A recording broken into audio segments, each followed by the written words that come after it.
Bonjour, bonjour. Salut Coco. Je suis avec mon ami Nicolas Bamert, qui est l'original. Il est un grand artiste, c'est extraordinaire. Tu crées du sombre, noir et blanc, tu fais de la couleur depuis bien longtemps. Tu étais ingénieur avant et tu as découvert, en fait, tu es artiste. Et tu as tout arrêté pour te lancer dans ton aventure. Raconte-nous un petit peu. C'est ça. Ça fait maintenant, oui, depuis 2007 que je crée tous les jours pour enchanter le monde. C'est ça. Je dirais. C'est le Petit Prince. L'idée, c'est vraiment de donner, d'apporter de la couleur, de l'amour, de la joie, du positif partout où je passe.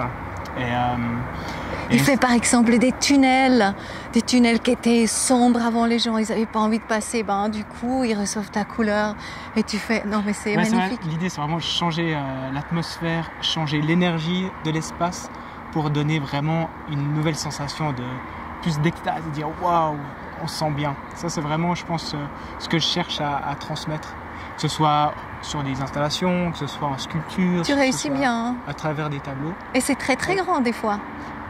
Plus c'est grand, pour moi, bien sûr, plus ça va amener, ça va toucher une population importante. Donc c'est vrai que je cherche à ce que ce soit monumental.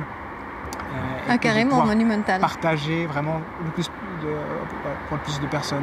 Mais des fois, on pourrait aussi dire que tu es un peu fou, hein, parce que tu fais des choses, tu as fait à Berlin, par exemple, tu as fait cette fabrique, tu as pris des papiers de journal, et puis tu l'as plaqué partout dans la fabrique. Tu as plaqué, tu as fait une photo, puis après tu as de nouveau tout enlevé. Oui. Alors ça, c'était en 2014, c'était juste à côté de mon atelier à Berlin, où là, c'était une ancienne usine à moteur, et elle faisait plus de 3000 m² de surface, et puis je devais trouver une solution comment m'immerger à travers cette pièce avec quelque chose de très simple. Et finalement, j'ai trouvé juste à côté, juste à 5 mètres de cette salle, il y avait ramassage de papier, journaux. Et du coup là-bas à Berlin, il fallait racheter les papiers pour pouvoir les utiliser et créer cette installation immersive. Et là, j'avais pu réaliser une installation du collage en fait sur les murs au sol pour vraiment immerger mon personnage qui s'appelle l'original dans cette installation là et transformer le lieu en un lieu un peu magique, extraordinaire, un lieu on n'aurait jamais pu penser qu'il existerait de cette façon là. Donc je cherche vraiment, voilà, on est dans la folie, dans cette grandeur, dans envie vraiment d'expérimenter et faire vivre quelque chose de très spécial aux gens qui ont pu la voir. Après, bien sûr, c'était juste pour un jour, donc du coup, j'ai pas réussi à faire assez de communication pour pouvoir inviter les gens. Du coup, il y a finalement que moi qui ai profité de cette installation. C'est pour ça que j'ai immortalisé avec une image qui est maintenant visible à travers sur mes réseaux sociaux ou bien sur le site internet. Mais c'est vrai que ton personnage, et c'est drôle parce que tout au début, je t'avais amené au cinéma quand on s'est connus, à voir Le Petit Prince. Et tu me fais beaucoup penser à ce Petit Prince, à ses rêves, à ses sagesses. Peut-être tu veux raconter qui est le Petit Prince pour toi? C'est vrai que le Petit Prince, moi je l'ai connu peut-être encore après que j'ai développé tout l'univers. J'ai toujours eu l'histoire du Petit Prince à l'école, que je connaissais, mais je ne me suis jamais finalement vraiment intéressé à cette histoire-là. Et c'est vrai qu'on s'est rencontrés en 2016 et on s'est retrouvés dans la salle de cinéma à découvrir le nouveau film du Petit Prince. On est avec des personnes avec un handicap, c'était ça, génial. Ouais, et je me suis dit, mais c'est exactement ce que j'ai envie de transmettre et j'ai envie de suivre. Vraiment changer le cours de la vie et donner vraiment de quelque chose, revenir au centre de nous, au centre de quelle est notre mission de vie, hein, qu'est-ce qu'on doit apporter au monde pour rendre la vie meilleure.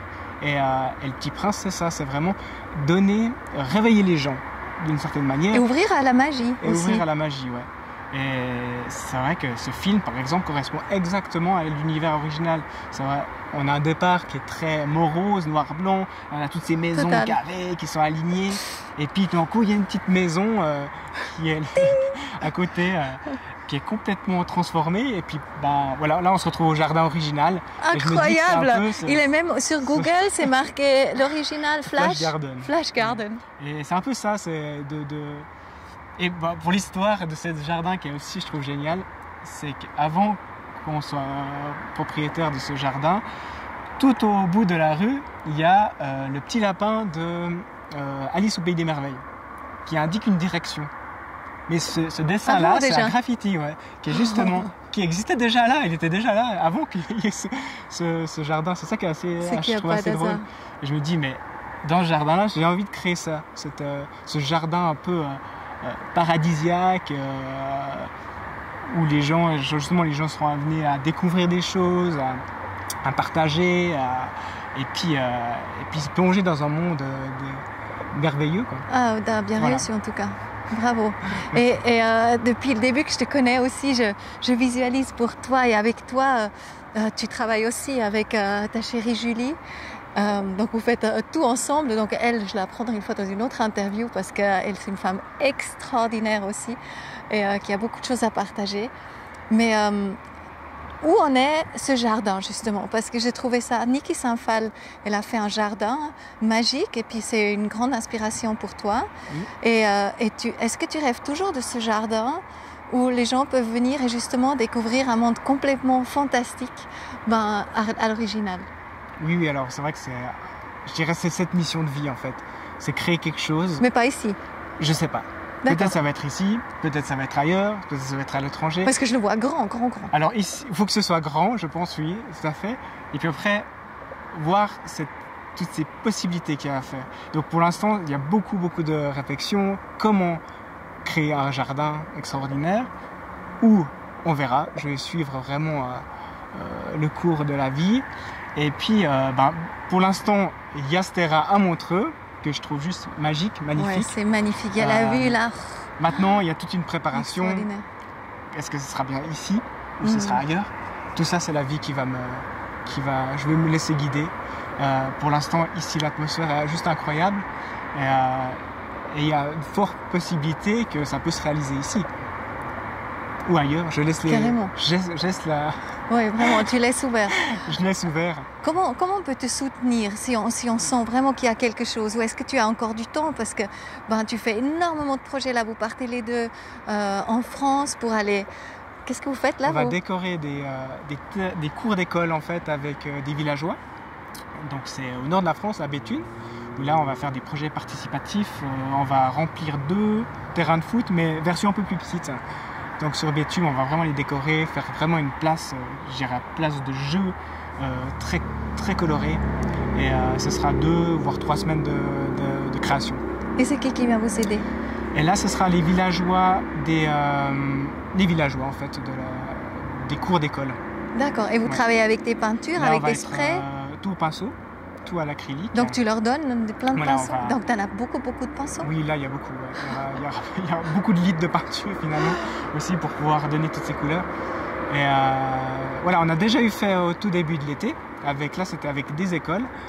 Donc une école allait décorer une autre cour d'école. C'était aussi cet échange d'amener en fait de la créativité chez son voisin et vice versa, se donner, recevoir. Donc voilà, qui était une super réussite. Et puis maintenant, on va passer avec les villageois. Et tu sens quand les gens se font prendre, est-ce que tu sens cette passion du moment? Parce que moi, je me rappelle aussi, parce qu'il m'a fait bien sûr participer aussi. Mais c'est tellement beau parce que du moment où tu commences à vivre ta créativité, il n'y a plus que ça. Même moi, je l'ai senti. Et je pense que ça arrive presque à tout le monde. Tu as un plaisir fou d'être complètement dans le présent, d'essayer de faire des jolies lignes quand même. Qu'est-ce qui se passe en général chez les gens qui ont la possibilité de toucher à cet art? Par exemple, sur les projets participatifs, c'est vrai quand on montre l'esquisse, je dirais, le projet, c'est pas possible. Comment on va réaliser ça? Il y a cet effet d'impossibilité qui dit non mais ça fait pas partie de nos codes, c'est pas possible, c'est trop grand, il y a trop de... Et finalement, on arrive à tout faire. Et c'est ça qui est assez magique. C'est par exemple avec les enfants, qui avaient entre peut-être 6 et 10 ans, quand ils voient les dessins, ils se disent mais comment c'est possible de faire ça en un an ou 2 jours? Et finalement, oui, tout est réalisable et on arrive.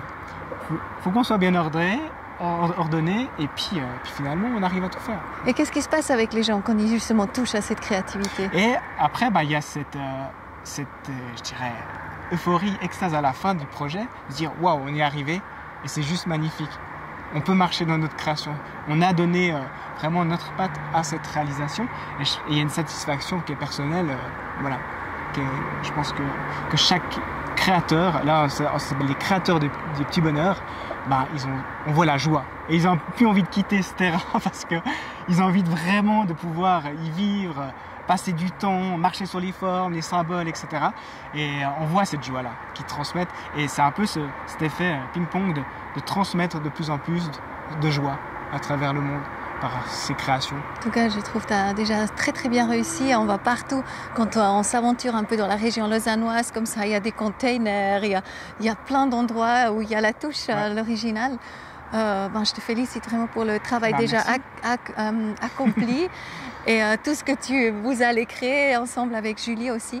Et dis-moi juste peut-être tes créations préférées, où tu as vraiment senti là, c'était l'éclat total. Alors, je pense qu'il y a une création qui est pour moi très importante, qui était peut-être pas forcément l'éclat, mais qui était vraiment un travail personnel pour moi. C'était ce décor dans un ancien hôpital pour enfants à Berlin, où là j'avais pu décorer 12 pièces. Mais c'était vraiment un travail tellement personnel parce que je l'ai étalé sur plus d'une année. J'allais vraiment dans un hôpital abandonné, donc une énergie tellement noire et négative. J'avais vraiment très triste, boule au ventre. Et ce projet s'est étalé sur une année parce que voilà, c'était pas forcément les autorisations de le faire. Et c'était de transformer cet hôtel en un lieu où on a envie de rentrer. Et pour moi, c'était le déclic de ce message-là, en fait. De transformer quelque chose de complètement morose, triste, à quelque chose de complètement fou et joyeux. C'est de transformer cette énergie. Et pour moi, je pense que ce projet-là, qui était compliqué, a permis vraiment de développer un peu plus loin cet univers et le message que j'ai envie de transmettre au monde. C'est génial. Et je veux dire, tu laisses ta fantaisie vraiment agir et tu crées des pièces rien à voir quelque part, mais il y a tout dedans. Donc c'est vraiment à découvrir, c'est extraordinaire. Je propose aussi qu'on aille voir ton site. Tu as toujours ton site? Oui. Et ton Instagram. Voilà. Donc le site c'est originalartiste.com, tout simple. Et puis sur Instagram, c'est Nicolas Bamert. Voilà, alors vraiment, et puis si on a la possibilité, justement, une fois participer dans une création collective, ce sera génial. Donc tu as ici à Montreux, tu as ton atelier, oui. Tu as un incroyable chalet que tu as totalement retapé ici, qui est incroyable, voilà, vous passez beaucoup de temps aussi ici. Et comment justement, si on a envie maintenant, si on sait, ok, moi je pourrais vraiment, j'ai envie de faire quelque chose de grand, j'ai peut-être un terrain ou comme ça, est-ce qu'on peut te contacter pour ça? Oui, effectivement. Donc toutes les informations vont passer de toute façon sur le site internet. Ce qui va se créer aussi, c'est prochainement, il y aura aussi une association qui sera créée, qui sera les Amis de l'Original, donc qui va permettre de pouvoir justement financer des projets participatifs. Donc ça c'est en route, donc ça va être communiqué prochainement. Et puis les gens pourront annuellement cotiser pour pouvoir justement participer à ces projets et puis investir là-dedans pour pouvoir créer un jardin complètement original. Super. Donc, tout ça c'est en train de se monter. Et là, les pantalons, donc on a l'impression, c'est vraiment le dernier cri quelque part je sais pas où, mais effectivement. Tu m'as pas dit que j'allais avoir à faire face à un interview, donc j'ai laissé mes habits habituels. Mais c'est ça qui est génial. Et Nicolas, c'est aussi génial parce que depuis que je te connais, tu adores aller dans les déchetteries ou comme ça, prendre des choses, ramener des choses, etc. Tu m'as dit presque tout ce qui se trouve ici, c'est vraiment c'est second hand.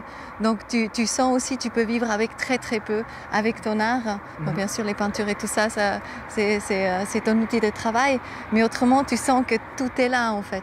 En fait, ouais, que tout est là. C'est aussi lâcher prise de cette possession qui est importante, que moi j'ai dû faire aussi ce travail-là. Finalement, un objet, il est là pour un moment, une durée, mais cet objet peut très vite être remplacé par un autre qu'on peut trouver sur le coin de la rue. Et je pense, une fois que j'avais compris ça, je me suis dit waouh, c'est juste géant. On a plus ce stress de posséder ça. Le seul stress peut-être que j'ai encore, c'est plutôt avoir mon matériel pour créer. Ouais, c'est juste ça, mais ça fait partie de ma vie, ça fait partie de cette création. Donc ça, c'est... Voilà. Et de temps à autre, tu organises aussi des journées portes ouvertes, comme ça on peut venir voir ton Alors de travail. temps en temps, normalement il y a 1 voire 2 fois par année des portes ouvertes de l'atelier qui est à Montreux, donc qui se trouve juste derrière tous ces arbres. Voilà, on plonge dessus. Et ensuite, il y a des expositions qui vont se faire plutôt... pour cette année, ce sera plutôt octobre. Donc chaque année, il y a des expositions plutôt sur des formats tableaux, sculptures. Et sinon, après, il y a toutes les installations en ville. Et on a aussi un projet justement avec Julie qu'on est en train de monter qui s'appelle Colore ta ville, colore ta vie.